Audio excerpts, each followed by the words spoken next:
அன்னை தகவல் சேனலில் இன்றைக்கி என்ன பார்க்க போகிறோம் அப்படின்னா, தமிழ்நாடு அரசு பணியாளர் தேர்வாணையம், தமிழ்நாடு பப்ளிக் சர்வீஸ் கமிஷன் டிஎன்பிசியில் கால்ஃபார் பண்ணியிருக்காங்க. மொத்தம் எத்தனை போஸ்டிங் அப்படின்னா 90 போஸ்டிங்னு சொல்லியிருக்காங்க. Combined civil service examination group 1க்கு கால்ஃபார் பண்ணியிருக்காங்க. என்னென்ன போஸ்டிங்கு, எவ்வளோ போஸ்டிங்கு, யார் யாரெல்லாம் விண்ணப்பிக்கலாம் அப்படிங்கிறத ஒன் பை ஒன்னாக பார்க்கலாம். 1, துணை ஆட்சியர் 16 போஸ்டிங் சொல்லியிருக்காங்க.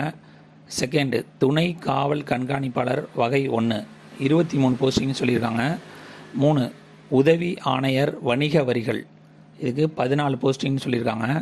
கூட்டுறவு சங்கங்களின் துணை பதிவாளர், இதுக்கு 21 போஸ்டிங்னு சொல்லியிருக்காங்க. உதவி இயக்குனர் ஊரக வளர்ச்சி, இதுக்கு 14 போஸ்டிங் சொல்லியிருக்காங்க. மாவட்ட வேலைவாய்ப்பு அலுவலர், அதுக்கு 1 போஸ்டிங் சொல்லியிருக்காங்க. மாவட்ட அலுவலர் தீயணைப்பு மற்றும் மீட்பு பணிகளுக்கு 1 போஸ்டிங்னு சொல்லியிருக்காங்க. ஆக மொத்தம் 90 போஸ்டிங்னு சொல்லியிருக்காங்க. இதுக்கு வயது வரம்பு என்ன அப்படின்னா, பதவியின் பெயர் துணை ஆட்சியருக்கு 21லேருந்து 34 வயசு இருக்கவங்க வரலும் விண்ணப்பிக்கலாம் அப்படின்னு சொல்லியிருக்காங்க. துணை காவல் கண்காணிப்பாளருக்கு 21லேருந்து 34 வயசு இருக்கவங்க வரலும் விண்ணப்பிக்கலாம் அப்படின்னு சொல்லியிருக்காங்க.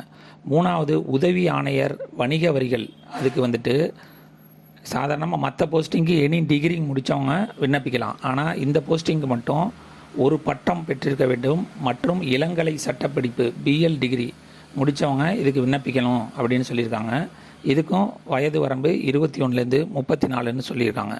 4வது, கூட்டுறவு சங்கங்களின் துணை பதிவாளர், இதுக்கும் 21லேருந்து 34 வயசு இருக்கிறவங்க விண்ணப்பிக்கலாம்.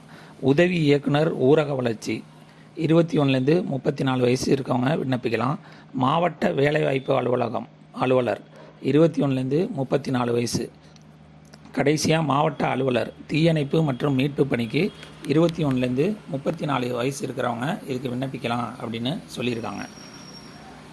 அதே மாதிரி துணை காவல் கண்காணிப்பாளர், இந்த போஸ்டிங்க்கு ஆண்கள் மற்றும் பெண்களுக்கு எக்ஸ்ட்ரா தகுதி என்ன வேணும் அப்படின்னா, ஆண்கள் ஃபஸ்ட்டு ஆண்கள் பார்ப்போம். துணை காவல் கண்காணிப்பாளர் ஆண்களுக்கு வந்து உயரம் 165 சென்டிமீட்டர் மினிமம் உயரம் இருக்கணும் அப்படின்னு சொல்கிறாங்க.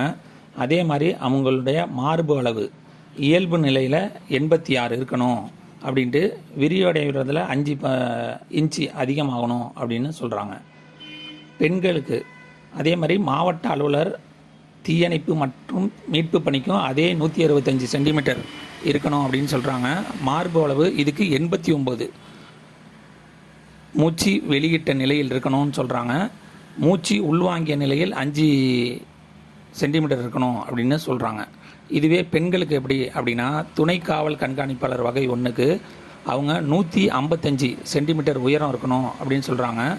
அவங்களுக்கு மார்பு அளவீடு தேவையில்லை அப்படின்னு சொல்கிறாங்க. அதே மாதிரி மாவட்ட அலுவலர் தீயணைப்பு மற்றும் மீட்பு பணிகள் பெண்களுக்கு உயரம் 155 சென்டிமீட்டர் இருக்கிறவங்க இதுக்கு விண்ணப்பிக்கலாம் அப்படின்னு சொல்கிறாங்க.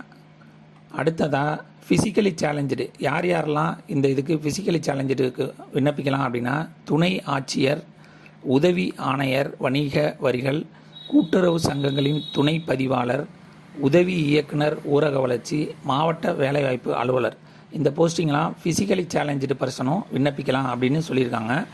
அதோடைய சுருக்கமும் கொடுத்துருக்காங்க, பார்த்துக்கோங்க. வயது வரம்பு என்ன அப்படின்னா, MBC, DC, BC, other backward class Muslim மற்றும் backward class Muslim, SC, ST, destitute widow எல்லோரும் வந்து 21லேருந்து 39 வயசு இருக்கிறவங்க இதுக்கு விண்ணப்பிக்கலாம் அப்படின்னு சொல்லியிருக்காங்க. எக்ஸாம் வந்து ஆன்லைன் எக்ஸாம், அதனால் ஃபஸ்ட்டு வந்து முதல் நிலை தேர்வு ப்ரிலிமினரி எக்ஸாமுக்கு ஆன்லைன் ஃபீஸு 100 அப்படின்னு சொல்லியிருக்காங்க. ப்ரிலிமினரி எக்ஸாம் யார் யாரெல்லாம் பாஸ் பண்ணுறாங்களோ அவங்களுக்கு மெயின்ஸ் எக்ஸாம் வைப்பாங்க. அந்த மெயின்ஸ் எக்ஸாமுக்கு ஆன்லைன் பேமெண்ட்டு 200 அப்படின்னு சொல்லியிருக்காங்க.